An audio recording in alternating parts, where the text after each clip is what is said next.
Trust Once Lost, Chapter 37, Part 2.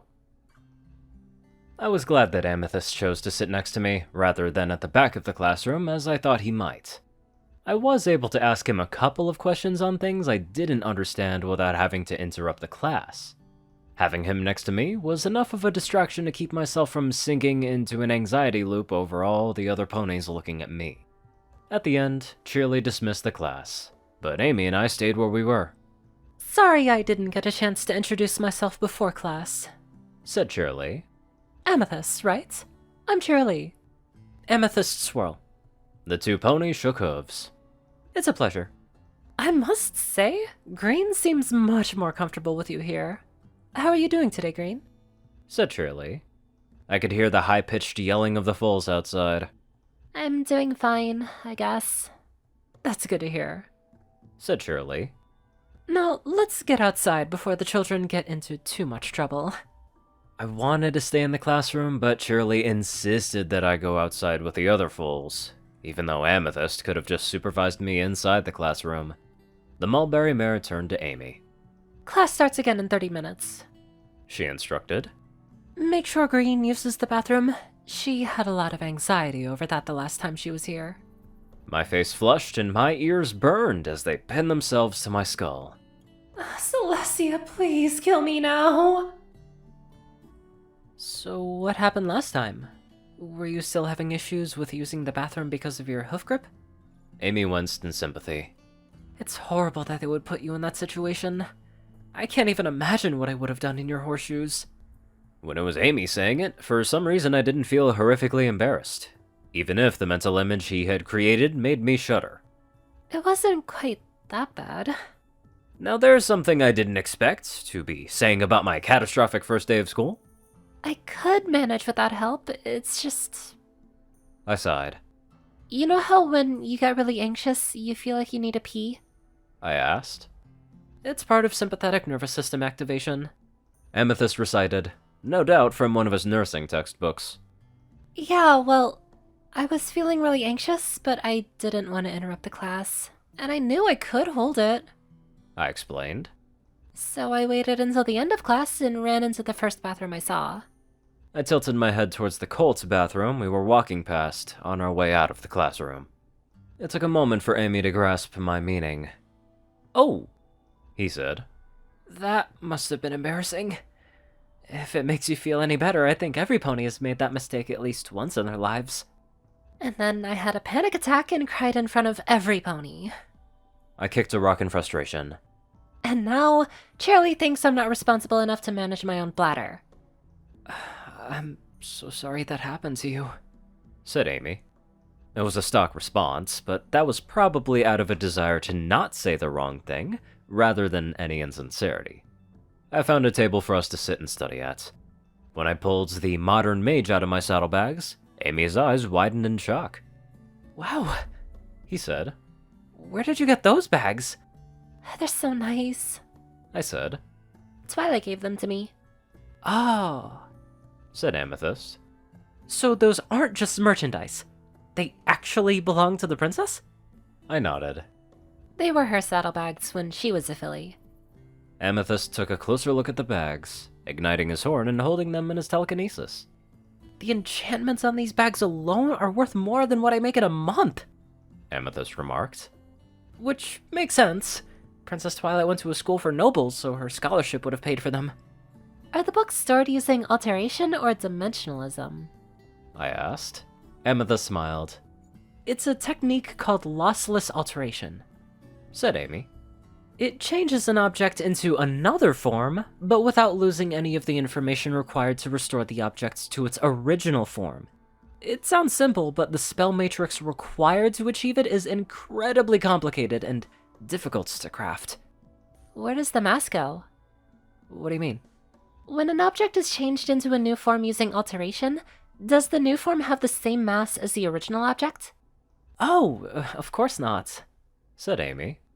If you turned an apple into a rock, it would get much heavier. And just like that, everything I thought I knew about physics was called into question. I spent the rest of recess grilling Amy for all the information he knew about magic and physics. When the bell rang, the other students all reluctantly started their way back towards the classroom. Oh, shoot. Said Amethyst. I got so caught up with talking, I forgot to take you to the bathroom. I rolled my eyes. Amy, I'm fine. I assured him. I'm not a toddler. I still have a job to do. Amy explained. Just go now, and I'll escort you back to class. I'll go after school. I saw a flash of frustration from Amethyst and I froze, but it only lasted a moment. He hates me. I thought we were becoming friends, but he's only putting up with me because it's his job. And I was asking so many annoying questions, and he must secretly dislike that I call him Amy. And Luna probably forced him to be here, and he must resent me because he should be in the hospital, learning to be a nurse, instead of being stuck here with me. And no, breathe in, breathe out. And he must think I'm... No, breathe in, breathe out. Why am I like this? Why do I screw up everything? Breathe in! Are you alright? Asked Amethyst. I'm sorry for asking so many annoying questions! I cringed as I said it. Amethyst gave me a look of genuine confusion. What? He asked. No, I love talking about magic.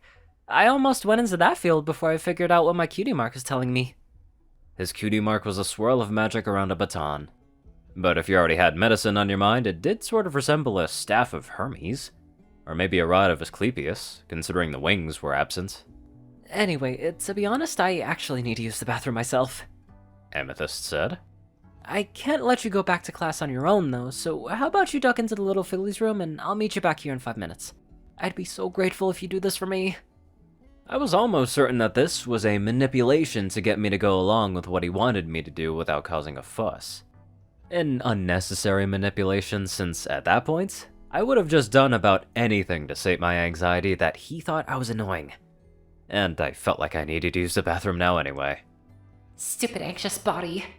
Sure. I said. No worries.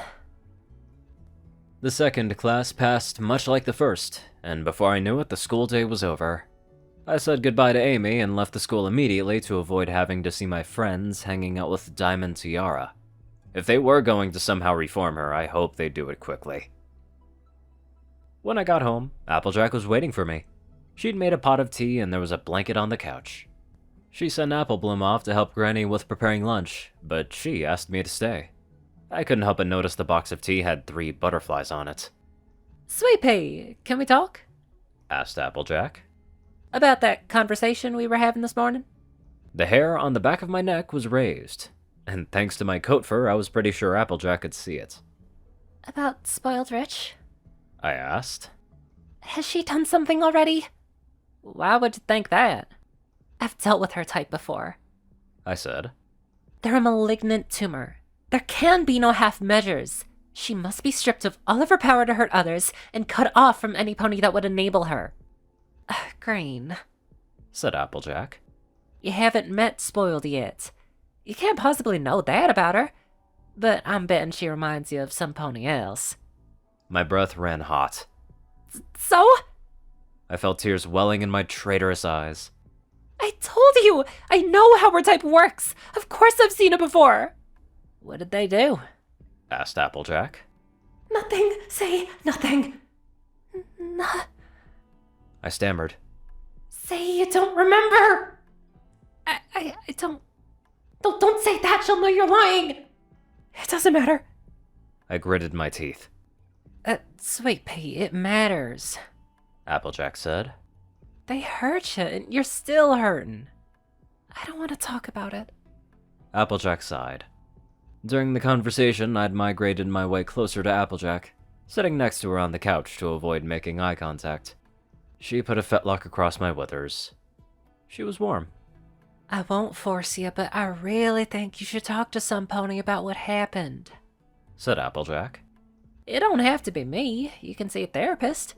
A different one from last time. Just don't try to carry this all by yourself. Applejack could feel me shivering. I'd overplayed my hand. She wasn't going to let this go. It wasn't just one person. My throat was sore. It seemed like wherever I went, there was always someone new. I swallowed painfully. Applejack had pulled the blanket up over my shoulders. I didn't understand why it kept happening to me. How I could always be so unlucky. I gazed into the teacup Applejack had poured for me. It wasn't luck, though. More of a sick joke. The behaviors I developed to cope with the abuse isolated me and perpetuated the cycle of abuse in every new place I went. What do you mean? I didn't trust anyone, which left me socially isolated. I overreacted to small things, which signaled that I was a good target. And I was a sarcastic know-it-all to protect my fragile ego. What did they do to you? I closed my eyes and took a breath. They lied about me to get me in trouble. They stole my things and hid them, or broke them and lied about that too. Told me that I was crazy. They threatened me to make me do things, and then laughed at me for doing them. They hit me, sometimes pushed me down and told people I tripped, told me that I was worthless, that nobody liked me, that I should end myself because everyone hated me. It wasn't your fault. And yet, it was always me. I said. I know whose fault it was.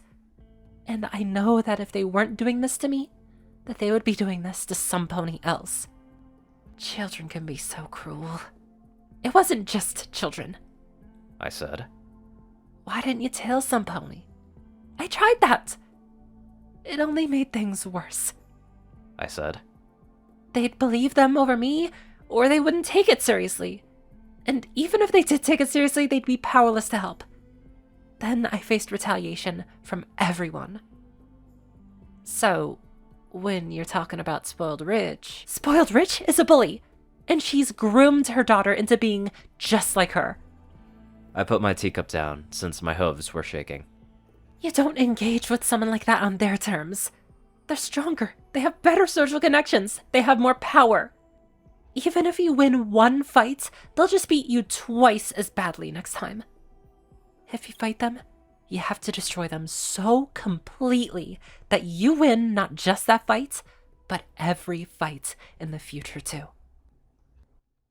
God, that is so true. Sometimes you talk to someone about something and they don't take it too seriously. Ah, God, it sucks when that happens. Anyways, let's get on to our luscious donators. Top donators: Jessie Smith, Star 630, BadassWaffle, Only One Thing, Ceru, Orion, and IronSky. Match for Anon, JockeTF, Darkside, Rayden, Narwhals, Blackmoonheart, Pastel, Sky, Austin, Rolan, Starbrother, Mordred, Omicron, Lyrae, Burnside, 9852, Will, Chris, Twinkie, Rice, Shadow Moon, Luigi 88, Chancer Crust, Big Smoke Day 69, Bobcat, GGF, Murder Princess, J1101, Calidus, Little Mighty, and many more amazing people. Thank you all so much for watching this video and live life to the fullest.